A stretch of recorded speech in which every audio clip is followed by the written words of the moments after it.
Allez, on y va, donc on va aller au niveau de l'enregistrement 5. Et on va attaquer aussi les derniers points, c'est les exercices de synthèse. Donc on aura deux à trois exercices de synthèse. D'accord. Là, je pense qu'il y a un premier exercice qui est là, c'est les exercices de synthèse, hein. On va voir ça. Ces exercices vont permettre de mieux comprendre tout ce qu'on vient d'expliquer. D'accord. Donc là, qu'est-ce qu'on demande? On a deux complexes Z1, Z2 et Z3 complexes. Z1, Z2, Z3. Donc mettre Z3 sous forme algébrique, ça c'est la première question. Déterminer le module et l'argument de Z1 et de Z2. Écrire Z3 sous forme trigonométrique. En déduire le cosine de plus sur 12 et le sin de plus sur 12. Donc c'est ça qu'on demande au niveau de l'exercice 1. Donc on y va. Je vais chercher un tableau pour ouvrir un tableau blanc là rapidement et on va démarrer. D'accord. Donc, qu'est-ce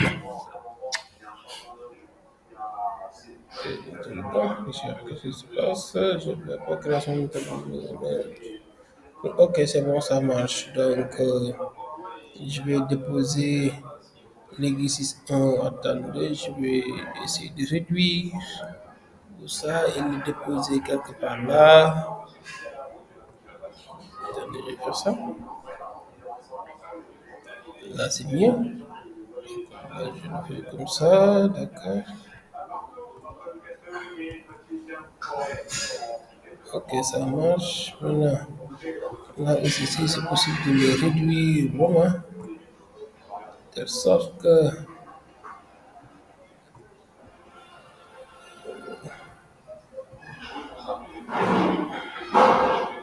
Ok,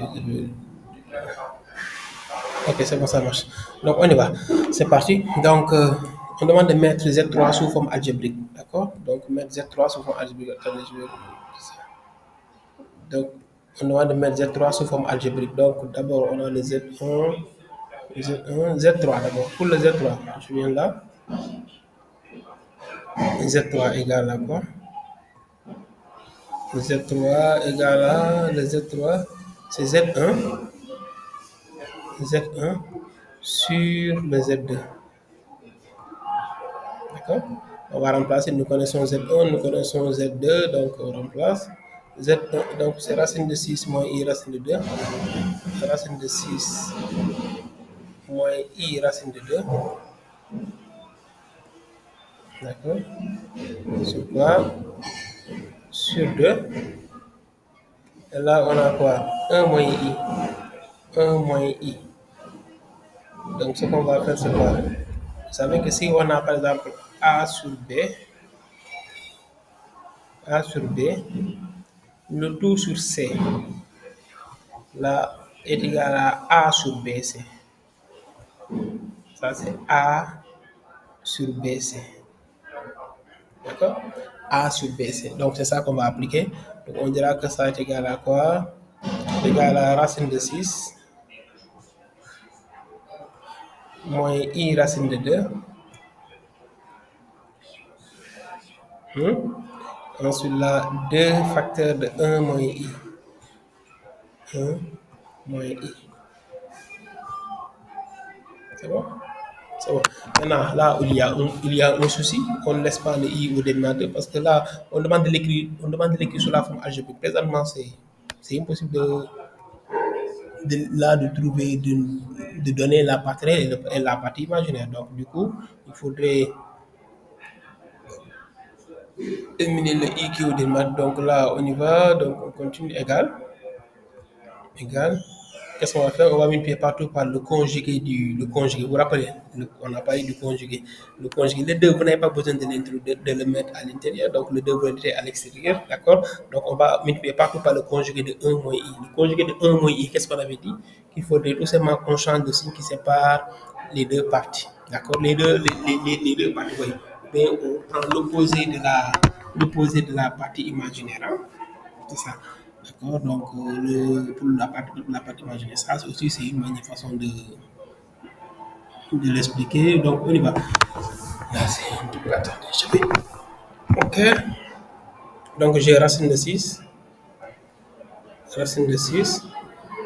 moins I racine de 2 facteur de.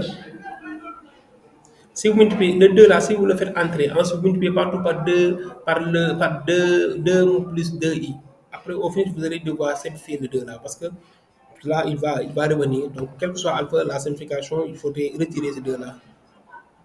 Donc là, je multiplie seulement par un plus i. C'est le conjugué, hein, d'accord? Et au dénominateur, on a quoi? On a le 2 d'abord, facteur de quoi? Un moins i, un moins i, facteur de quoi encore? Facteur de un plus i. Un plus i. C'est bon? Ok, on ferme les parenthèses. Donc, si on continue, donc là, on aura quoi? On va développer tout ça. Racine de 6 fois un, c'est racine de 6. D'accord? Racine de 6 fois i, c'est i racine de 6. On a i racine de 6. D'accord? Ensuite, moins i racine de 2 fois un, c'est moins i racine de 2. Moins i racine de 2. Maintenant, moins i racine de 2 fois i. Sans là, i c'est i carré, c'est moins 1. Avec le moins, c'est plus. On aura plus racine de 2. D'accord? Donc là, le 2, il est à l'extérieur. Mais les deux facteurs là, c'est a moins 2 facteurs de a plus b qui est égal à a au carré. 1 au carré. D'accord? Moins i au carré. C'est bon? Ce qui va donner quoi? 1 au carré moins i au carré. Donc si on continue, on aura la racine de 6 plus racine de 2. Plus racine de 2. Je mets plus i facteur 2. C'est pas la partie réelle de la partie imaginaire. Racine de 6 moins racine de 2. Racine de 6 moins racine de 2. Ok? On est là. Le tout sur quoi? Là, i au carré c'est moins 1. Et le moyen c'est plus. Donc on aura là à l'intérieur, on aura 1 plus 1 c'est 2. 2 fois 2 c'est 4. Donc là vous avez 4. Et à partir de là, c'est possible. Donc on va faire quoi? On sépare la partie réelle de la partie imaginaire l'ensemble. Hein? Donc j'ai racine de 6 plus racine de 2 sur combien? Sur 4. D'accord? Plus i, facteur de, je mets racine de 6 moins racine de 2. Racine de 6 moins racine de 2 sur 4. Là, vous avez quoi? Là, vous avez votre Z3, l'écriture algébrique. La partie réelle est là, la partie imaginaire est là. Donc, on a l'écriture algébrique de Z3. C'est bon pour ça? Donc là, on a l'écriture algébrique de Z3. Donc, on a répondu à la première question. Ça, c'est la première question. Première question, d'accord? La deuxième question, j'espère que c'est bon pour tout un chacun. Pour la deuxième question, donc, petit 2, qu'est-ce qu'on me demande? Donc là, on me demande de déterminer le module et l'argument de Z1 et de Z2. Module 1 et argument,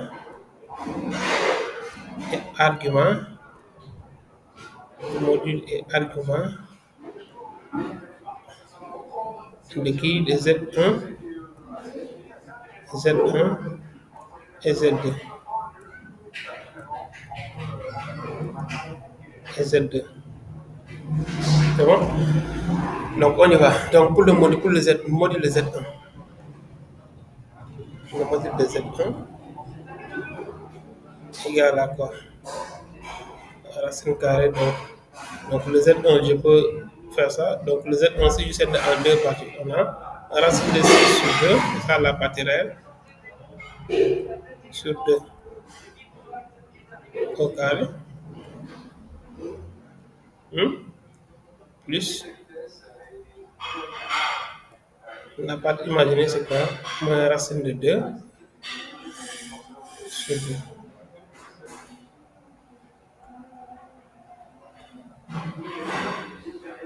D'accord? Donc là, on a ça. C'est bon? Ok, donc ce qui va donner quoi? Donc si on continue, racine de 6 au carré, c'est 6. Le 2 au carré, c'est 4. Donc j'ai 6 quarts.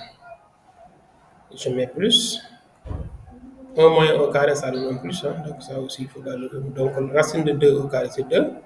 De 2 au carré, c'est 4. D'accord. Donc, ce qui va donner quoi? Égal à racine de 8, 6 plus 2. Racine de 8 quarts, c'est racine de 2. Donc, on a module de Z1, c'est racine de 2. Module de Z2 aussi, je fais la même chose. Donc, pour le module de Z2 est égal à quoi? Module de Z2, donc le Z2, c'est quoi? C'est la racine carrée de quoi? 1 au carré, parce que le Z2, vous avez 1 moins I, 1 au carré, plus moins 1 au carré. D'accord? Donc, moins 1 au carré, ce qui va donner quoi? Donc, le 1 au carré, racine de, voilà, le 1 au carré, c'est 1, plus encore 1, ce qui va nous donner quoi? Donc, là, vous avez quoi? Racine de 2. Donc, Z1 et Z2 ont le même module, hein. Module de Z1 est égal à module de Z2. C'est bon pour ça, mais on a demandé de déterminer le module et l'argument. L'argument, donc, c'est pas un argument, l'argument de chaque complexe. Allez, on y va. Je commence par Z1. Donc, module de Z1. Module de Z1 égale à racine de 2. Ça, on l'a déjà expliqué. Différent de combien? De 0. Donc, il existe θ tel que, d'accord? Ouais. Cos de θ est égal à quoi? Le cosinus θ est égal à quoi? On a dit que le cosinus, c'est toujours la partie réelle sur le module. La partie réelle sur le module. Pour le Z1, regardez le Z1, la partie réelle, c'est quoi? Racine de 6 sur 2. Racine de 6 sur 2. Et le module, c'est quoi? C'est racine de 2. Là, il faudra faire attention. Là, c'est A sur B, le tout sur C. Je vais toujours de l'expliquer. Donc, on a la racine de 6 sur 2 racines de 2. 2 racines de 2. C'est ça qu'on a. Maintenant, mais regardez comment je vais faire. Racine de 6. Le 6, c'est 3 fois 2. Là, on a 3 fois 2. Je peux le faire directement, mais ça risque d'être un peu compliqué pour certains. Donc là, 2 racines de 2. Ensuite, je vais l'éclater. Donc, je mets quoi? Égal racine de 3. Racine de 3 fois racine de 2 sur 2 racine de 2. D'accord? Et là, qu'est-ce qu'on va faire? Les racines de 2, là, on peut les simplifier. Ce qui va me donner quoi? Donc, pour le cosinus, on a quoi? On a combien pour le cosinus? C'est racine de 3 sur 2. Racine de 3, racine de 3 sur 2. Ça, c'est le cosinus. C'est bon pour ça? Donc, le cosinus de θ, c'est racine de... Pour le sinus, même chose, hein? Sin de θ est égal à quoi? Donc, on y va. Quelle est la partie imaginaire? Parce que pour le sinus, c'est la partie imaginaire. On va prendre, regardez la partie imaginaire, c'est moins racine de 2 sur 2. Moins racine de 2, moins racine de 2 sur 2. Et le module, on est toujours avec racine de 2. Ce qui va donner quoi? Ce qui va donner quoi? Moins racine de 2 sur 2 racine de 2. D'accord? Égal à quoi? Moins 1 demi.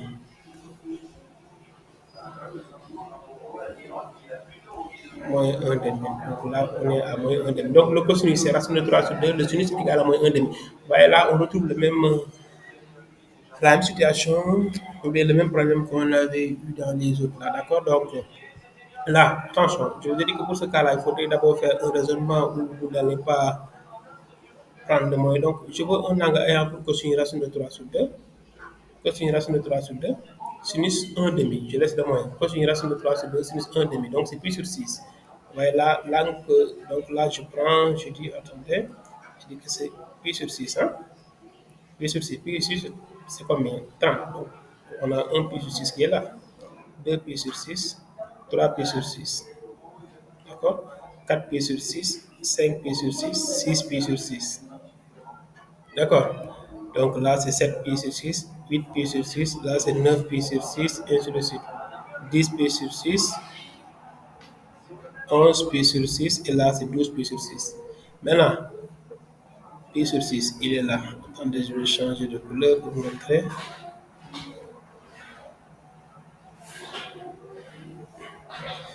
Je vais vous expliquer encore une autre explication. Donc, nous, qu'est-ce qu'on recherche? C'est le pi sur, mettez là, sans le moyen. Ce qu'on trouve, c'est pi sur 6. Je mets là pi sur 6. Pi sur 6. Maintenant, vous pouvez même ne pas la numéroter tout ça, c'est pas graduer tout ça, vous n'avez pas besoin. Je vais vous expliquer quelque chose, une technique élémentaire, d'accord?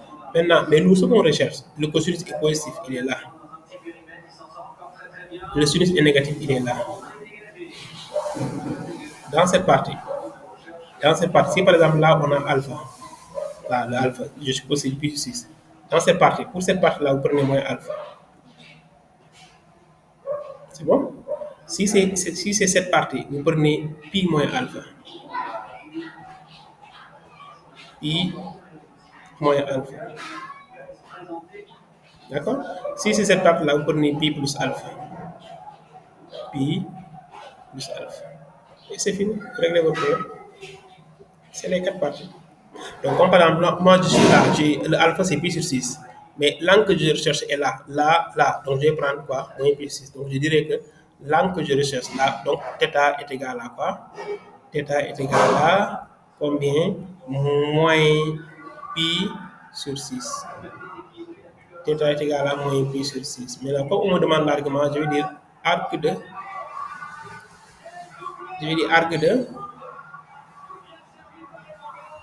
arc de Z combien? C'est Z1. Arc de Z1 est égal à quoi? Moins pi sur 6. Moins pi sur 6 modulo 2 pi ou bien plus 2k pi. D'accord? C'est bon? Donc ça, c'est pour arc de Z1. Arc de Z2 aussi, on va faire la même chose. Mais pour arc de Z2, comme on a eu à le faire dans les autres, donc je vais mettre directement arc de Z2. Mais c'est la même démarche. Arc de Z2 est égal à quoi? 1 moins I, on avait. Parce que si vous regardez très bien, qu'est-ce qu'on a? C'est le moyen que nous avons. Donc sans le moyen, c'est pi sur 4. Sans le moyen, c'est pi sur 4. Donc avec là, on dira que c'est moins pi sur 4. Donc là, avec parce que c'est la partie imaginée qui est négative, donc c'est moins pi sur 4. Vous voyez? Moins pi sur 4 modulo 2 pi. D'accord? Donc, donc, si vous regardez très bien, on a le module, on a un argument de. Donc, pour Z1, regardez, le Z1, le module c'est racine de 2, Z2, le module c'est racine de 2. L'argument de Z1, c'est moins pi sur 6. L'argument de Z2, c'est moins pi sur 4. C'est bon pour ça? Et là, on va attaquer la dernière question. Donc, la dernière question, on demande en déduire. Donc, la dernière question, on demande en déduire. Regardez la dernière, on demande en déduire, écrire Z3 sous forme trigonométrique. Donc, le Z3, pour le Z3, regardez là, je vais utiliser quelques propriétés. On me demande de mettre Z3 sous forme trigonométrique. Z3 est égal à quoi? Regardez, Z3 est égal à, n'est-ce pas, c'est Z1 sur Z2. Donc, regardez, je vais vous montrer, c'est la possibilité, c'est une possibilité vraiment élémentaire. C'est ça, Z3. Maintenant, pour donner l'écriture trigonométrique de Z3, on a besoin de ces deux éléments qui caractérisent l'écriture trigonométrique. C'est le module et un argument. Donc, le module, je vais dire module de Z3. Donc, module de Z3, ça, c'est des propriétés que des propriétés du cours. Module de Z3 est égal à module de quoi? Z1 sur Z2. Module de Z1 sur Z2. Maintenant là, d'après la propriété du module d'un complexe, donc d'un quotient, c'est le module de Z1 sur le module de Z2. Sur le module de Z2. C'est bon?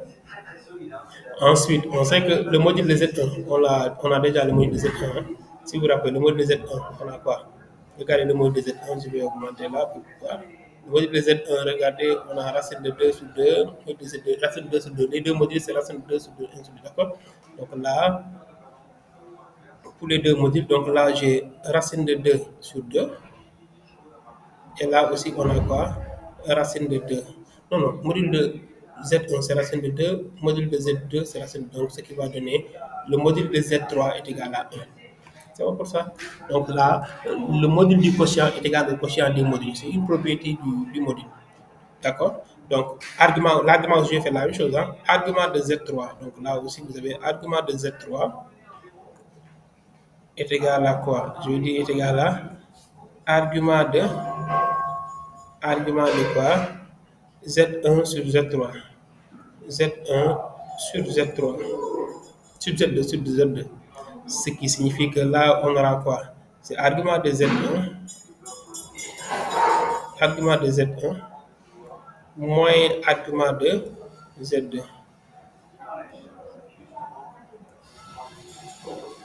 moins argument de Z2. D'accord.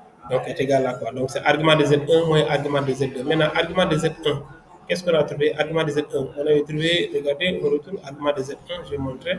Argument de Z1, ouais. Argument de Z1, on a trouvé quoi? Moins pi sur 6. Z1, c'est moins pi sur 6. Argument de Z1, c'est moins pi sur 6. Donc là, j'ai moins pi sur 6. Moins pi sur 6, d'accord. Et ensuite, qu'est-ce qu'on a? C'est un moyen que nous avons. Moins, entre parenthèses, l'autre c'est moins pi sur 4. Moins pi sur 4. D'accord. Ce qui va donner quoi? Donc on aura, là on va les réduire en dénominateur. Hein?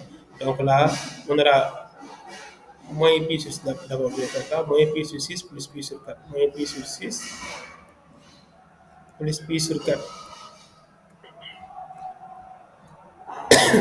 Plus pi sur 4. Le dénominateur comment c'est 12. Hein? Donc là, ce qu'on peut faire, c'est donc là, je le multiplie par 2, on aura moins 2 pi. Donc je vais dire que c'est moins 2 pi.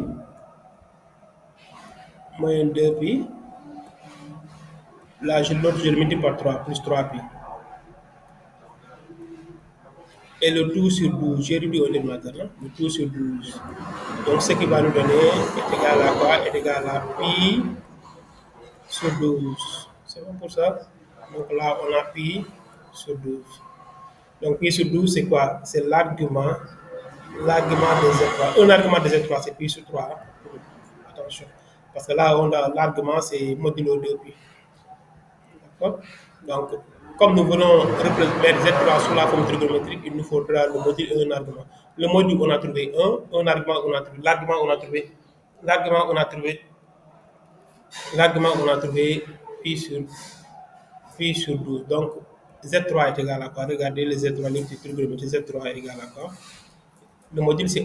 Je vais mettre là le 1 pour permettre à tout le monde de comprendre. Donc, je change de... Là, je dis que le module, c'est 1. Facteur de...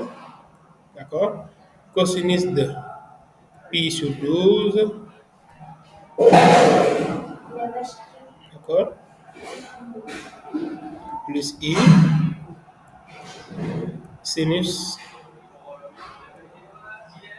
de pi sur 12.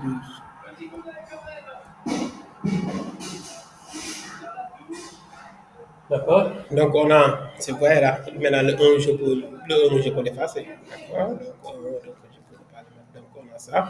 Comme aussi les parenthèses ne sont plus obligatoires comme le 1 là, mais vous pouvez le laisser là. Donc les parenthèses ne sont plus obligatoires, ce qui signifie que là je peux retirer les parenthèses, mettre ça comme ça.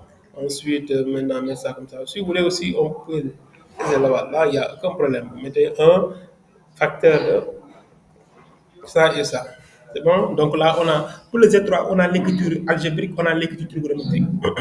Maintenant, on demande de déduire le cosinus de P sur 12. Donc, regardez, à chaque fois, généralement, le plus souvent dans les exercices, on rencontre ces genres de questions. Maintenant, mais dans ces situations-là, quel que soit alpha, vous avez besoin de deux choses.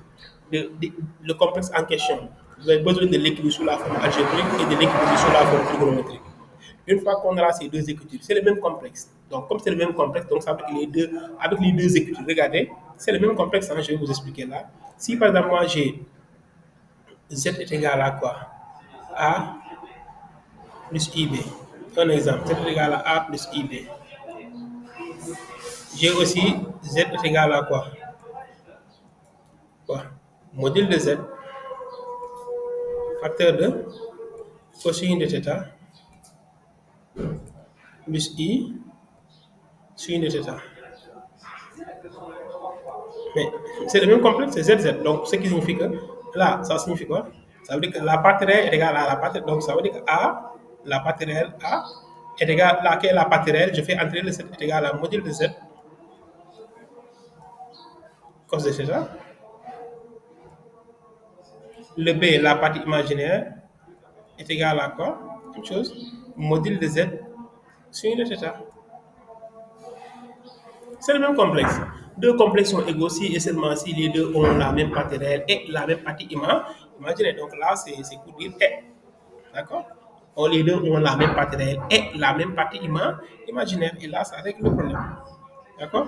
Donc, à partir de là, c'est ça qu'on va utiliser pour résoudre ce problème-là. Donc, qu'est-ce qu'on va dire? Voilà là. Donc, pour ces trois, on a une fois. Donc, vous vous rappelez la partie l'écriture algébrique qu'on avait trouvée. Donc, je vais voir. Est-ce que je n'ai pas supprimé l'écriture algébrique? On n'a plus cette écriture algébrique là. Attendez, je vais voir. Ok, l'écriture algébrique est là. C'est bon, c'est bon. Alors, voilà l'écriture algébrique. Donc, je vais. L'écriture algébrique. Elle est là. Donc, là, la partie réelle, c'est quoi? Racine de 6 plus racine de 2 sur 4. Racine de 6 plus racine de 2 sur 4. Et racine de 6 plus racine de 2 sur 4. La partie réelle. Donc, je vais dire racine de 6. Racine de 6 plus racine de 2 sur 4. Sur 4. Ça, c'est la partie réelle de l'écriture algébrique. Est égale à la partie réelle de l'écriture trigonométrique. La partie réelle de l'écriture trigonométrique, une fois cosinus, donc c'est quoi? Une égale à une cosinus de 1. Je vais laisser là pour permettre à tout un chacun de comprendre, de voir. Parce que sinon, certains vont se poser la question, et le 1, où est-ce qu'il est? Pourquoi on n'a pas utilisé le mot ici? On l'a utilisé, mais pour ce cas, le mot est égal à 1. C'est ça qu'on a. Ensuite, d'accord. Et là, on a quoi? Et là aussi, l'autre, on a quoi? On va retourner. Ce niveau-là pour voir. Et la partie imaginaire, qu'est-ce qu'on a pour la partie imaginaire? Racine de 6 moins racine de 2 sur 4. Racine de 6 moins racine de 2 sur 4. Racine de 6 moins racine de 2 sur 4. Je mets la racine de 6 moins racine de 2 sur 4. L'autre, c'est quoi?